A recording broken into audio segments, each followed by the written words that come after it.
ನಮಸ್ಕಾರ ವೀಕ್ಷಕರೇ. ಒಂದು ಕಡೆ ಮೋದಿ ಸರ್ಕಾರವನ್ನ ಕಟ್ಟಿ ಹಾಕೋದಕ್ಕೆ ಮತ್ತೆ ಪ್ರಯತ್ನಗಳು ಶುರುವಾಗಿದ್ರೆ, ಇತ್ತ ನಮೋ ಎನ್ಡಿಎ ಹೊಸ ಮೈಲಿಗಲ್ಲನ್ನ ಸ್ಥಾಪಿಸಿದೆ. ಅರ್ಧ ಅವಧಿ ಕಳೆಯೋದರ ಒಳಗೆ ಎನ್ಡಿಎ ಲೆಕ್ಕ 300ರ ಗಡಿ ದಾಟಿದೆ. ಇದು ಹೊಸ ಚೈತನ್ಯವನ್ನ ತುಂಬಿದ್ದು, ಇನ್ನರ್ಧ ಅವಧಿಯಲ್ಲಿ ಅಷ್ಟು ಸುಲಭವಾಗಿ ಎನ್ಡಿಎ ತಡೆಯೋರು ಯಾರು ಇಲ್ಲ ಅನ್ನೋದು ಕ್ಲಿಯರ್ ಆಗ್ತಾ ಇದೆ. ಸಂಖ್ಯೆ ದೊಡ್ಡದಾಗೋದು ಯಾವೆಲ್ಲ ರೀತಿಯಲ್ಲಿ ಪಾಸಿಟಿವ್ ವಿಚಾರ ಅನ್ನೋದು ಗೊತ್ತಿರೋದೆ. ಅದು ಮಾತ್ರವಲ್ಲದೆ ಇನ್ನೂ ಹಲವು ರೀತಿಯಲ್ಲಿ ಇದರ ಲಾಭ ಚರ್ಚೆ ಆಗ್ತಾ ಇದೆ. ಇನ್ನೊಂದೆಡೆ ಮಿತ್ರರ ಅನುಪಸ್ಥಿತಿಯಲ್ಲೂ ಇಂಡಿ ಒಕ್ಕೂಟದ ಮೀಟಿಂಗ್ ನಡೆದಿದೆ. ಅಚ್ಚರಿ ಅನ್ನೋ ಹಾಗೆ ಮಮತಾ ಬ್ಯಾನರ್ಜಿ ಕೂಡ ಈ ಮೀಟಿಂಗ್ ನಲ್ಲಿ ಭಾಗಿಯಾಗಿದ್ರು. ಒಂದು ಕಡೆ ತಮ್ಮ ಪಕ್ಷ ಚೂರಾಗ್ತಾ ಇರೋ ಹೊತ್ತಲ್ಲಿ ಮಮತಾ ಕೈ ನಾಯಕರ ನಡುವೆ ಏನ್ ಹೇಳಿದ್ರು ಅನ್ನೋದು ಇಂಟ್ರೆಸ್ಟಿಂಗ್ ಆಗಿದೆ. ಅಲ್ಲೇ ಇಂಡಿ ಒಕ್ಕೂಟದ ಮುಂದಿನ ಹೆಜ್ಜೆಗಳು ಕೂಡ ರಿವೀಲ್ ಆಗಿದೆ. ಇದೆಲ್ಲವನ್ನ ಒನ್ ಬೈ ಒನ್ ವಿವರಿಸ್ತಾ ಹೋಗ್ತೀವಿ. ಈ ವಿಡಿಯೋವನ್ನ ತಪ್ಪದೆ ಕೊನೆ ತನಕ ನೋಡಿ. ಅದಕ್ಕೂ ಮುನ್ನ ಮೀಡಿಯಾ ಮಾನ್ಸ್ಟರ್ ಚಾನಲ್ ಅನ್ನ ತಪ್ಪದೆ ಸಬ್ಸ್ಕ್ರೈಬ್ ಮಾಡಿ.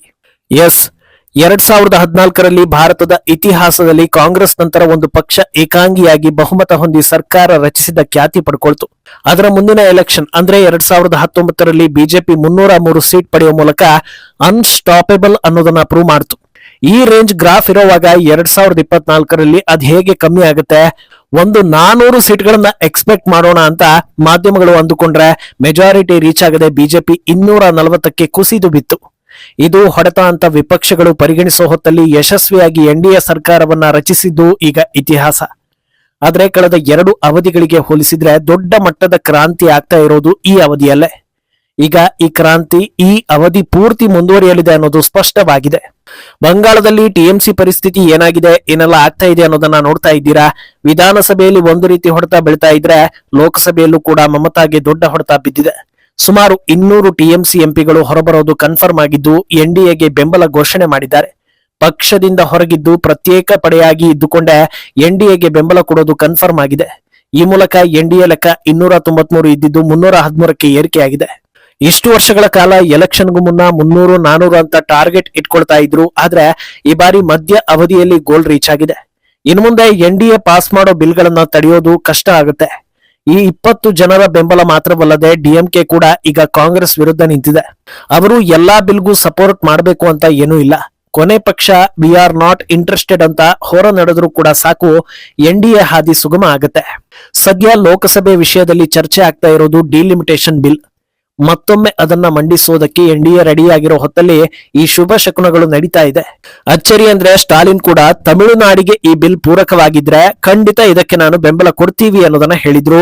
ಇದು ಪರೋಕ್ಷವಾಗಿ ತಮ್ಮ ಕಡೆಯಿಂದ ಸಪೋರ್ಟ್ ಇದೆ ಅನ್ನೋದನ್ನ ಹೇಳಿದಂತಿದೆ. ಆದ್ರಿಂದ ಲೋಕಸಭೆಯಲ್ಲಿ ಈ ಬಿಲ್ ಮಂಡನೆ ಆಯ್ತು ಅಂದ್ರೆ ವೋಟಿಂಗ್ ಬಿದ್ದಾಗ ಸುಲಭವಾಗಿ ಪಾಸ್ ಆಗೋ ಸಾಧ್ಯತೆಗಳಿವೆ. ಇನ್ನೊಂದು ಕಡೆ ರಾಜ್ಯಸಭೆಯಲ್ಲೂ ಬಿಜೆಪಿ ಬಂಪರ್ ಬಾರಿಸಿದೆ. ಅಲ್ಲೂ ಬಹುಮತ ಇರೋದ್ರಿಂದ ಲೋಕಸಭೆಯಲ್ಲಿ ಪಾಸ್ ಆಗಿ ರಾಜ್ಯಸಭೆಗೆ ಬಂತು ಅಂದ್ರೆ ಅದು ಪಾಸ್ ಆದ ಲೆಕ್ಕವೇ.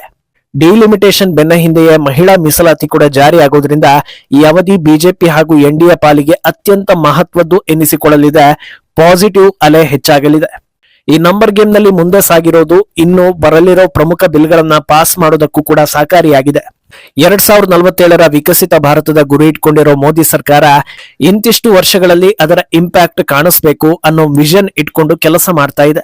ಪ್ರತಿ ಸೆಷನ್ ನಲ್ಲೂ ಬಿಲ್ಗಳಿಗೆ ಅಡ್ಡಗಾಲು ಬಿದ್ದು ಅದು ಮುಂದೂಡೋ ಕೆಲಸ ಆಯ್ತು ಅಂದ್ರೆ ಅಭಿವೃದ್ಧಿ ಕೆಲಸಗಳಿಗೆ ಹಿನ್ನಡೆ ಆಗ್ತಾ ಹೋಗುತ್ತೆ.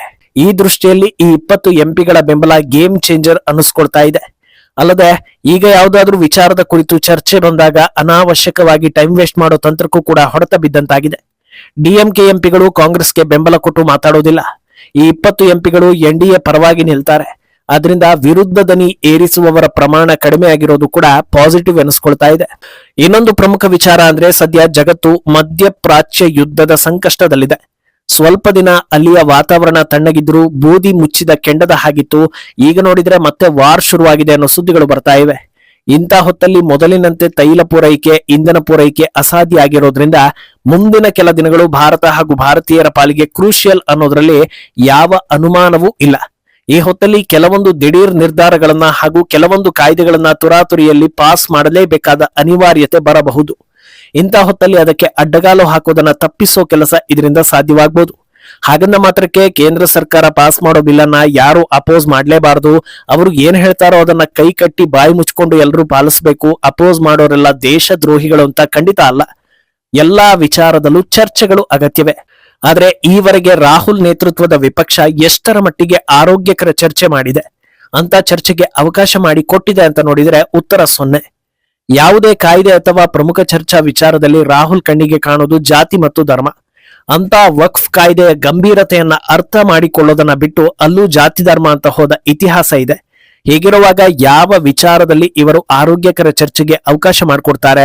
ಅದು ಅಲ್ಲದೆ ಸಣ್ಣ ಪುಟ್ಟ ವಿಚಾರ ಅಂದ್ರೆ ಅಲ್ಲಿ ಜಾತಿ ಧರ್ಮ ತಂದು ಗಲಭೆ ಎಬ್ಬಿಸ್ತಾರೆ. ಸ್ವಲ್ಪ ಟೆಕ್ನಿಕಲ್ ವಿಚಾರ ಅಧ್ಯಯನ ಮಾಡಿ ಮಾತಾಡಬೇಕು, ತಿಳ್ಕೊಳ್ಳದೆ ಮಾತಾಡಿದ್ರೆ ಟ್ರೋಲ್ ಆಗ್ತೀವಿ ಅನ್ನೋ ಸಂದರ್ಭದಲ್ಲಿ ಸೆಷನ್ ಕಡೆ ಮುಖವೇ ಹಾಕೋದಿಲ್ಲ. ಬದಲಿಗೆ ಸೆಷನ್ ಹಾಳು ಮಾಡುವಂತೆ ಸಲಹೆ ಕೊಟ್ಟು ಮೆಲ್ಲಗೆ ಜಾರಿಕೊಳ್ಳೋ ಹೆಗ್ಗಳಿಕೆ ಕೂಡ ರಾಹುಲ್ ಗಾಂಧಿಗೆ ಇದೆ. ಇದೆಲ್ಲವೂ ಒಂದು ಮಟ್ಟದಲ್ಲಿ ಸರಿ ಹೋಗ್ಬೇಕು ಅಂದ್ರೆ ವಿಪಕ್ಷಗಳ ಬಲಾಬಲ ಕುಗ್ಗಬೇಕು ಅನ್ನಿಸೋ ರೀತಿ ಇತ್ತು. ಈಗ ಅದು ಆಗಿದೆ. ಇನ್ನು ಇತ್ತ ಇಂಡಿ ಒಕ್ಕೂಟದ ಸಭೆ ಕಡೆ ನೋಡಿದ್ರೆ ಅಲ್ಲಿ ಕಾಂಗ್ರೆಸ್ ಜೊತೆ ಉಳಿದುಕೊಂಡಿರೋ ಪ್ರಮುಖ ಫೇಸ್ಗಳು ಅಂದ್ರೆ ಸದ್ಯ ಮಮತಾ ಹಾಗೂ ಅಖಿಲೇಶ್ ಯಾದವ್. ಪಾಪ್ಯುಲಾರಿಟಿ ಇದೆ ಅನ್ನೋ ಕಾರಣಕ್ಕೆ ಪ್ರಮುಖ ಅಂತ ಗುರುತಿಸ್ತಾ ಇರೋದು ಬಿಟ್ರೆ ಈಗ ಪ್ರಭಾವಿ ಅನ್ನೋದಕ್ಕೆ ಮಮತಾ ಬಳಿ ಏನೂ ಉಳಿದಂತಿಲ್ಲ. ಅಖಿಲೇಶ್ ತಮ್ಮ ರಾಜ್ಯದಲ್ಲಿ ತಮ್ಮ ವೋಟ್ ಬ್ಯಾಂಕ್ ಗಟ್ಟಿಯಾಗಿ ಹಿಡಿದಿಟ್ಕೊಂಡಿರೋದ್ರಿಂದ ಇಂಡಿ ಒಕ್ಕೂಟದಲ್ಲಿ ಕೆಪೇಬಲ್ ಲೀಡರ್ ಎನ್ನಿಸ್ಕೊಳ್ತಾ ಇದ್ದಾರೆ.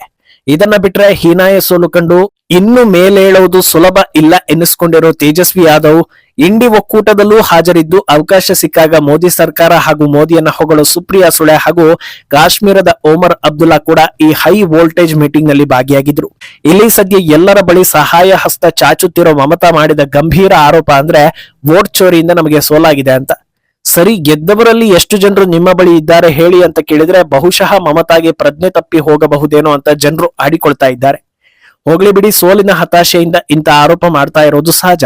ಉಳಿದಂತೆ ಮೀಟಿಂಗ್ ನಲ್ಲಿ ಏನ್ ಡಿಸಿಷನ್ ತಗೊಂಡಿದ್ದಾರೆ ಅನ್ನೋದನ್ನ ನೋಡ್ತಾ ಹೋದ್ರೆ SIR ಕುರಿತಂತೆ ಅಂದ್ರೆ ಈ ಪ್ರೊಸೆಸ್ ನಲ್ಲಿ ಗೋಲ್ಮಾಲ್ ಆಗಿದೆ ಅಂತ ಸುಪ್ರೀಂ ಕೋರ್ಟ್ ಮುಖ್ಯ ನ್ಯಾಯಾಧೀಶರಾದ ಸೂರ್ಯಕಾಂತ್ಗೆ ಲೆಟರ್ ಕೊಡ್ತಾರಂತೆ. ಆಲ್ರೆಡಿ ಸುಪ್ರೀಂ ಕೋರ್ಟ್ ಸೇರಿದಂತೆ ಹಲವು ಕೋರ್ಟ್ಗಳು ಕ್ಲಾರಿಟಿ ಕೊಟ್ಟಿವೆ. ಈಗ ಮತ್ತೊಮ್ಮೆ ಅದೇ ದೂರನ್ನ ಹಿಡಿದು ಹೋಗ್ತಾ ಇದ್ದಾರೆ. ಇದರ ಜೊತೆಗೆ ಎಜುಕೇಶನ್ ಮಿನಿಸ್ಟರ್ ರಾಜೀನಾಮೆ ಕೊಡಬೇಕು ಅಂತ ಒತ್ತಾಯಿಸ್ತಾ ಇದ್ದಾರೆ. ಜಿಲ್ಲೆಗಳು ಕೂಡ ಇದನ್ನೇ ಮಾಡಿದ್ವು. ಆಮೇಲೆ ಆರ್ಥಿಕತೆ ಕುರಿತಂತೆ ಚರ್ಚೆ ಮಾಡೋದಕ್ಕೆ ಆಲ್ ಪಾರ್ಟಿ ಮೀಟಿಂಗ್ ಕರೆಸೋದಕ್ಕೆ ಒತ್ತಾಯ ಮಾಡ್ತಾರಂತೆ.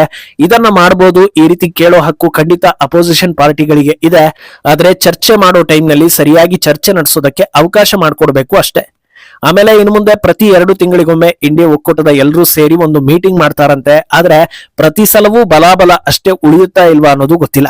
ಇನ್ನು ಮುಂಗಾರು ಅಧಿವೇಶನದಲ್ಲಿ ವಿಪಕ್ಷದಿಂದ ಎಲ್ಲಾ ರೀತಿಯ ಸಹಕಾರ ಕೊಡೋ ಬಗ್ಗೆ ಕೂಡ ಇವತ್ತು ಚರ್ಚೆ ಕೈಗೊಂಡಿದ್ದಾರೆ. ಖಂಡಿತ ಇದು ಸ್ವಾಗತಾರ್ಹ. ದೇಶ ಹಾಗೂ ಜನರ ವಿಚಾರದಲ್ಲಿ ಎಲ್ಲರೂ ಸೇರ್ಕೊಂಡೇ ಕೆಲಸ ಮಾಡಿ ಅನ್ನೋದನ್ನೇ ಜನರು ಕೂಡ ಬಯಸ್ತಾ ಇರೋದು. ಮುಂದೇನಾಗುತ್ತೆ ಅನ್ನೋದನ್ನ ಕಾದು ನೋಡ್ಬೇಕು. ಈ ಬಗ್ಗೆ ನಿಮ್ಮ ಅಭಿಪ್ರಾಯವನ್ನ ತಪ್ಪದೆ ಕಮೆಂಟ್ ಮೂಲಕ ತಿಳಿಸಿ.